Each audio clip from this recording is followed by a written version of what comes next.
Buenas tardes a todos. Gracias, Amade, siempre por la invitación. Siempre es un placer estar aquí con vosotros y compartir la tarde. Además, ha sido para mí un placer escuchar a mis compañeras, que no siempre tenemos la oportunidad. Gracias, Pedro, por la presentación. Bueno, en definitiva, las enfermeras nos encargamos de asistir a este tipo de crisis, tanto en la unidad de video-EG como en mi caso en la consulta de neurofisiología.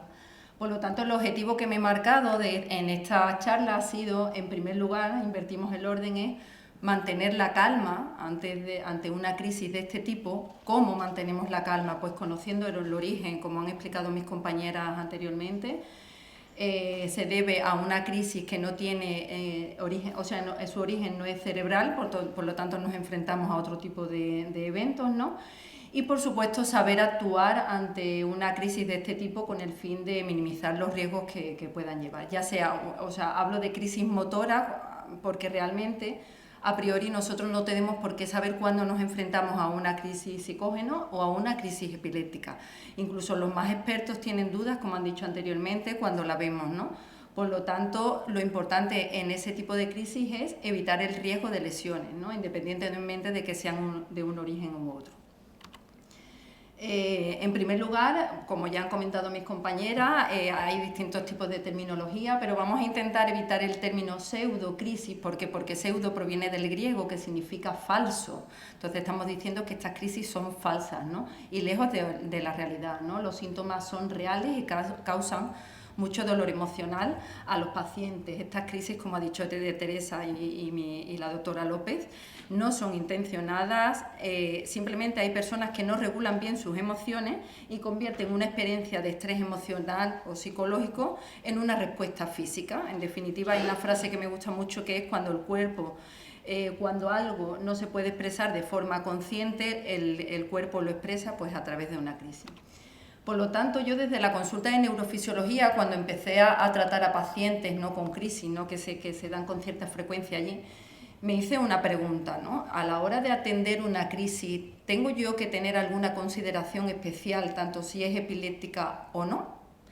Por lo tanto, deciros de antemano, como ya han comentado, que la única prueba, ¿no? El gold standard que determina si una crisis es epiléptica o no sería el electroencefalograma. Pero navegando por la bibliografía decidí hacer una investigación cortita, ¿no? Un poquito de lectura acerca de si yo tenía que tener alguna consideración especial ante una crisis epiléptica o una crisis que no fuera de ese origen, ¿no? Y bueno, en definitiva los resultados fueron que no se han encontrado ninguna evidencia científica que diferencie la forma de tratar una crisis en cuanto a niveles de seguridad. Lo principal es proteger al paciente, ¿no? Pero sí a la hora de hacer que el evento sea un evento, o sea una asistencia eficaz, humanizada y por supuesto respetuosa con el paciente que la está sufriendo, ¿no? A modo de conclusión, podemos decir que la mejor herramienta ante un abordaje de este tipo de crisis, ¿no? psicógenas, sería pues tener una buena conexión tanto verbal y física con el paciente, mostrándole en todo momento seguridad en el ambiente y nuestro apoyo. ¿Por qué? Ahora lo vamos a ver, ¿no? Como os decía antes, en cuanto a medidas de seguridad en la asistencia de este tipo de crisis, ¿tenemos que tener alguna consideración? Pues no. La vamos a tratar exactamente igual que una crisis epiléptica, ¿vale? En primer lugar, tendremos que mantener la calma y pedir ayuda siempre, porque no sabemos cómo se van a desencadenar posteriormente. Y bueno, la triada de seguridad es una terminología un poco que he ingeniado a modo de que nos quede claro que lo primero que tenemos que hacer es proteger al paciente de posibles peligros y golpes. Tenemos que permitir el movimiento, pero nunca bloquearlo, simplemente para que no se golpeen. Tenemos que garantizar siempre la permeabilidad de la vía aérea, por lo tanto pondremos al paciente en posición lateral de seguridad. Nunca introduciremos nada en la boca. Y favoreceremos el acompañamiento activo y la vigilancia constante, porque en cualquier momento este episodio puede cambiar, ¿vale? Y tenemos que saber reconocer signos de posible complicación. Como han comentado antes mis compañeras también, existen diferentes tablas en la literatura científica que pueden hacer, predecir un poco si estamos ante una crisis u otra, pero incluso en los grandes expertos existen muchísimas dudas, ¿no?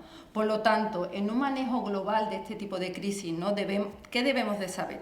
Pues lo primero, y importantísimo además, que el 30% de los pacientes con epilepsia sufren este tipo de crisis, por lo tanto no debemos menospreciarla y siempre y cuando tenemos que darle especial interés en los pacientes que ya sufren una epilepsia de base, ¿no?, diagnosticada.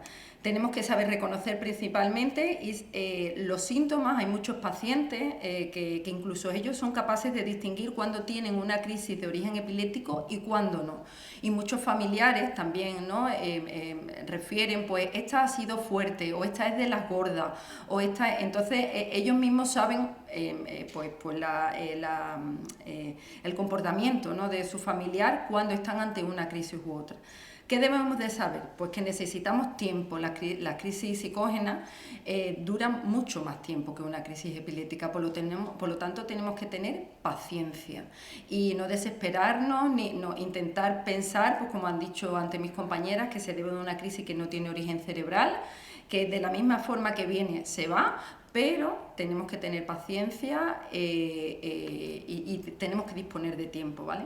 Siempre debemos de mantener el contacto físico con estos pacientes y el verbal, porque bueno, hay muchos de ellos que no pierden el conocimiento, por lo tanto son capaces de escucharnos, y el contacto físico en cuanto a tranquilidad y mostrarles siempre seguridad en el entorno. Hay muchos de ellos incluso que durante la crisis pueden hablar con nosotros, ¿vale?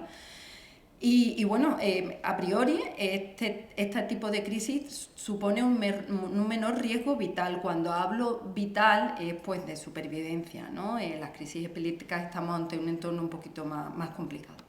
Por lo tanto, ante una crisis psicógena, ¿cómo debemos de actuar? Exactamente igual, pedimos ayuda siempre, porque si el paciente es epiléptico puede que esa crisis luego desemboque en una crisis epiléptica de verdad.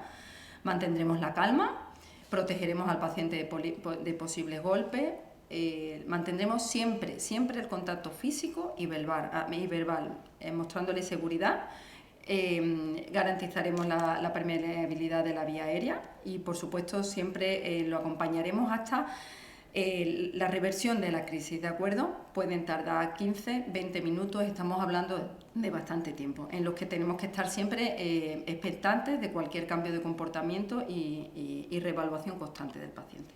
Por lo tanto, haciendo referencia un poco a la definición más romántica de la enfermería, ¿no?, que dice que cuidar es estar presente, escuchar las preocupaciones y necesidades y brindar apoyo siempre físico y emocional. Recordaremos la E, ¿no?, de establecer contacto físico y verbal con el paciente, la S de velar siempre por la seguridad, T de tranquilidad, ¿no?, mostrarle nuestra ayuda, estamos aquí contigo, no te preocupes, sabes que esto igual que viene se va a hablar con él en todo momento, mostrándole nuestra tranquilidad, pedir ayuda, por supuesto.